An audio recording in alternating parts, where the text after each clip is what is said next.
청문회가 상당히 이제 험로가 예상이 됩니다. 박영선, 진영, 지금 이제 다 장관 내정자. 어떻게 보십니까? 이번 청문회 현역 불패를 이어갈지. 자유한국당에서는 상당히 지금 벼르고 있지 않습니까? 네, 그 과거에 이제 현역 불패 신화가 이어진다라고 반드시 장담할 수는 없는 상황인 것 같고요. 예. 진영 행안부 장관 후보자 같은 경우는 지금 민주당 신분이나 원래는 원조 친박으로도 볼 수 있는 인물입니다. 그러니까 한국당 내부에서 민주당으로 건너갔다라고 하는 이 정치적 도의적 문제에 대한 감정이 조금 남아 있는 상황이 있기도 하고요. 네. 실제 선거를 앞두고 있는 상황에서 행정안전부 장관이라고 하는 건 네. 선거에 대한 총괄적인 역할을 수행해야 되는데 정치인으로서 그 공정성을 담보할 수 있겠는가 등에 대한 여러 가지 문제들이 있을 수 있고 예. 박영선 의원 같은 경우는 사실 이 항상 야당으로서 매서운 이 정부의 저격수 역할을 하지 않았습니까? 예. 근데 개인적인 문제 속에서 아들의 이중국적 문제라든지 재산 증식 네. 문제 등에 대해서 과연 도덕성 검증의 칼날을 피해갈 수 있을 것인지에 대해서 관심이 집중되는 상황입니다. 예.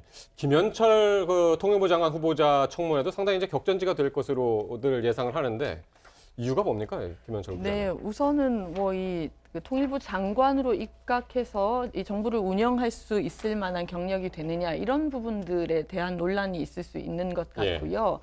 그리고 또 한편으로는 이 아무래도 이 민주당의 어떤 그동안 보좌역이라든지 아니면 이렇게 함께 좀 활동해왔던 이런 부분들이 이 또 야당의 입장에서는 상당히 친여 성향의 학자다 이런 어떤 이제 이 꼬리표를 좀 붙여서 강력한 검증을 하겠다 이렇게 보고 있는 것 같은데 네네네. 사실 김현철 교수에 대해서는 충분한 어떤 통일 분야의 전문가로서의 경력을 인정받고 있기 때문에 예. 저는 오히려 청문회가 열린다면 그런 과정에서 본인의 소신이라든지 앞으로 이 한반도의 평화 통일을 위한 어떤 이제 뒷받침이라든지 이런 측면에서 이 의견을 충분히 피력해서 국민들을 예. 설득할 수 있지 않겠나라는 생각을 좀 합니다. 야당이 김현철 후보에 대해서 벼르고 있는 측면은 그런 측면도 있지만은 전임자와 비교가 또 되기 때문이에요. 전임자 조명균 통일부 장관이 그 미국이 부과한 제재의 틀을 굉장히 좀 많이 의식을 했어요.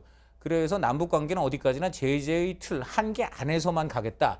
이런 어떤 그 신중한 입장을 견지를 했는데 네. 이게 청와대라든가 여당에서 좀 남북 관계가 빨리 진전됐으면 하는 약간 그런 사람들에게는 예. 못마땅하게 보여가지고 예. 좀 미운털이 받겠다는 얘기가 좀 많았습니다. 예. 그러다가 이번에 외교안보 라인이 그동안 사실 뭐 여러 가지 외교적인 문제가 많았음에도 다른 사람들은 전부 유임이 됐는데 네. 조명균 장관만 쏙 콕 집어갖고 지금 이제 경질이 됐거든요. 예. 그러니까 이 모든 것이 지금 야당이 볼 때는 이 미국이라든가 국제사회가 부과한 제재보다는 남북관계 진전이나 경협에 더 관심이 많은 네, 사람을 네, 네. 조명균 장관 대신 앉혔다. 저는 이런 그 지금 부분- 시각을 갖게 됐죠. 죄송합니다만 저는 그 부분에 대해서는 별로 동의하기가 좀 어려운 게 실제로 제가 그 국무총리 비서실장으로 있을 때도 그런 측면들이 논의가 되었다든가 어떤 불만의 목소리가 있었다든가 했던 것이 전혀 없고요. 오히려 네. 조명균 장관의 경우에는 안정적인 이전 경험을 바탕으로 이제까지 통일부 장관으로서 정말 역할을 잘 수행해 오신 것으로 그런 이제 정부적인 합의가 있었다는 말씀을 좀 드리고 왜 싶네요. 그러면 예. 이번에 바꾸신 게 됐는지 그게 궁금하네요. 그렇게 잘 해오셨는데 왜 이분만 싹 바꾸는지 그게 궁금하네요. 자,